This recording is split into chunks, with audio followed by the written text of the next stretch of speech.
Allen Iverson's bizarre bowling alley night turned into a 15-year prison sentence. Yo, that title is elite. Remember this iconic moment? But did you know Allen Iverson was almost sent to prison before he embarrassed Ty Lue? No, not just sent to prison, but kept there for 15 years. His Hall of Fame career nearly didn't even get off the ground. His iconic moment against Michael Jordan would never have happened. AI was one of the best high school athletes in the nation in 2 different sports. He was destined for greatness. But an incident in his junior year threatened to take all of that away. In 1993, America was on edge because of racial violence, a whisper of what would rise to the surface a few decades later. And Iverson's shocking prison sentence at the time had more to do with racial prejudice than it did his own actions. Yeah, I'm not gonna lie. David Stern and him was good for the league, bro, in terms of making money. But that David Stern hated Iverson, man. He was making Iverson laws in the NBA. But he was like, wait, Iverson's dressing how? Oh, he pulled up in baggy pants, nigga. Hey, we got a new policy in the NBA. No baggy pants. All these goddamn thugs in my league. Bro, that nigga was, they had some racist ass policies, like directed exclusive, like pointed at Iverson. I remember learning about all this shit too. For a little bit, I hated David Stern because of that. But then I learned, I learned how many great business decisions he made in the process and how the NBA only got to where it is today because of a lot of his decisions. So, in a way, he was very good for the league too. His story would have gone viral if it happened in the digital age. But even without social media, Iverson captivated the nation. This is a Clutch Points original on how Allen Iverson was sentenced to 15 years in prison for a snack bar fistfight at a bowling alley. And how the life of a 17-year-old future number 1 pick was saved. Allen Iverson wasn't always a cultural icon. In fact, there was a time when the answer was left searching for his own. In 1993, at Bethel High School in Virginia, Iverson was a big shot. He was a dual sports superstar, leading both his school's basketball and football teams to championships in his junior year. One of his coaches recalled people all over the nation were talking about how this high school kid from Virginia was taking the world by storm. But life in Hampton was far from perfect. In a town that was predominantly African American, there was a divide between the black and the white communities. They came from separate worlds. This B-roll is insane. And they preferred to stay that way. The underlying race storm. But life in Hampton was far from perfect. In a town that was predominantly African American, there was a divide between the black and the white communities. Why is there like a king? They came from separate worlds, and they preferred to stay that way. The underlying racism came to a head on February 13th, 1993. Damn! That night, Iverson went out with a group of friends to a local bowling alley. They were there to have some fun and make some noise. It wasn't anything new. They were placed at the end of the alley against the wall, their usual spot. It's still like Standing on chairs and cursing pretty loudly, a worker even had to tell them to quiet down. And on a Saturday night, the place was packed. At the other end of the bowling alley was Steve Forrest, a 22-year-old who was with several of his friends from Poquoson, a nearby town whose population was mostly white. Forrest and his friends, who were all white, were finishing up their game. On the other end, Iverson and his friends, who were all black, were there to party the night away. Their 2 friends clashed when Iverson and a friend headed to the snack bar, which happened to be right next to Forrest's group. From here, we might never know exactly what went down. Their versions of the story conflict. We'll briefly tell you Forrest's version first, and then Iverson's. Both of them testified to their stories in court. Here's what Forrest said happened. Iverson went up to them and started cursing for no reason. Cap. Nigga thought we was gonna believe that for no reason, huh? Niggas need a motive, bro. Nobody just curses at random niggas for no reason. Cap, nigga. We don't believe you. Forrest got up and was promptly hit on the back of the head from behind. Yeah, okay. Suddenly, about 20 guys were all charging at him. Come on, bro. This don't even sound believable. Like, a nigga, bro, imagine that. Imagine, how the fuck, this don't even sound like a real story. Like, you made up a bad story, bro. It's not believable. The nigga started cursing at you. Next thing you know, you got up and got hit in the back of the head. And then 20 black niggas started rushing you. Bro, you're not tricking us, nigga. From the other side of the bowling alley, and a massive fight broke out. Lying Punches ass, yo, and chairs were that's thrown. A lie. A couple of employees said they saw Iverson hit a girl over the head with a chair. Oh, come on, bruh. Come on, bro. Y'all not even believable with these lies, dog. Come on, bruh. Yo, stop it. Come on, these are unhinged lies. This is not normal, bro. Stop. During the fight. The girl who was hit confirmed that it was Iverson, and they course all she did. said that he started it. Bro, you ever watch those, like, that's why sometimes remember that Loaf video we were watching? There's other videos too. I think, Loaf had it twice where the nigga's recording something. It's on video. He's mic'd up and there's a camera, and niggas are still lying about what happened like we ain't just see it with our eyes. Do you remember? There was the lady in, I think he was in Target, and she had hit him or some shit like that, and she was like, I didn't hit you. Bitch, it's on camera.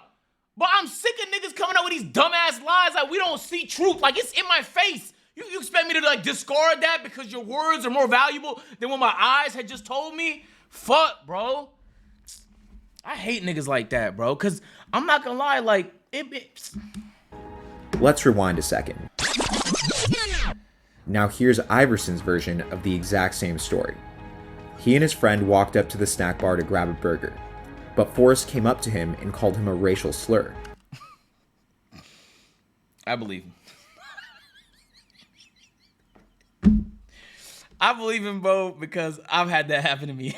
So you can't tell me it's out of the realm of possibility, bro.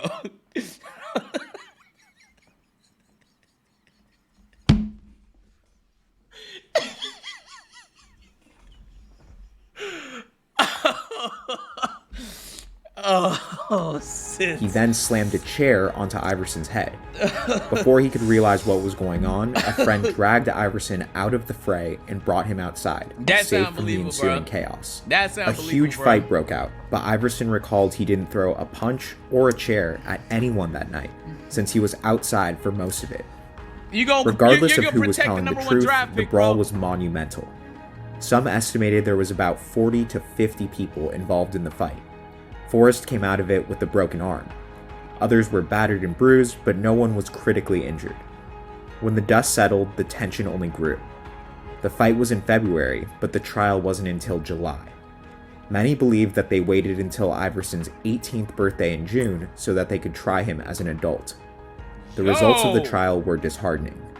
In a giant crowd of anywhere from 20 to 50 people that night, where everyone was throwing punches, only 4 black males were convicted. Bro, that's fucking crazy. You know what's even crazier? You don't think like nigga was recording. There's footage of the fight, guys. There's footage of the fight. Wouldn't Iverson be hitting the bitch over the head with a chair? Why is that not on camera? Look at his fists. Wouldn't there be bruising? Wouldn't there be something? Why is his hands not? Why is there no evidence of him fighting nobody? He had gloves on? Nigga put on 18-ounce gloves right before the fight? Bro, stop it. What was even more shocking was that they were charged as adults of maiming by mob, a felony that had its roots in the days of slavery to protect African Americans from lynching. It's also unnerving that these 4 young men who got into an impromptu fistfight were accused of being a mob.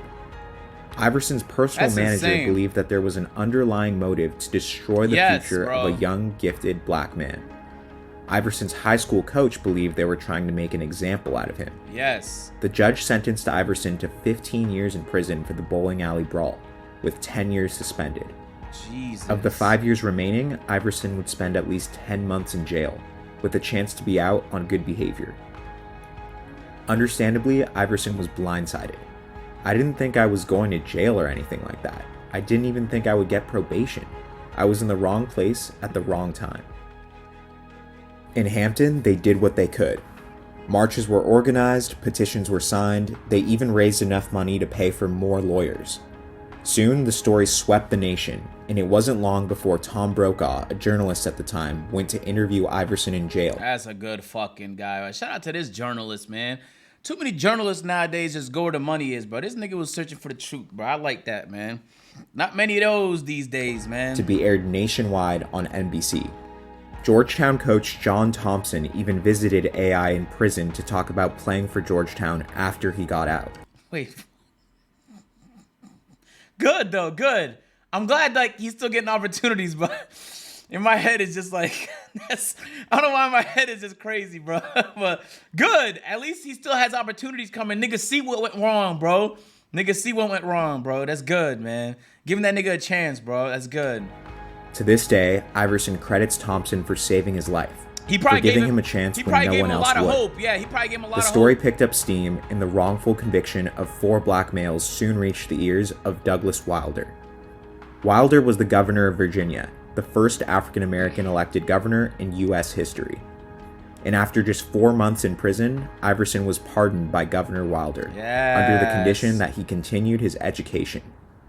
After finishing high school, Iverson attended Georgetown, and the rest is history. Yeah. In his NBA career, he was an electrifying athlete on the court, a polarizing figure off it, a Hall of Famer who lived by his own unapologetic Bro, he needs a brand. documentary. We know him as a superstar, a For his legend, life. and an icon.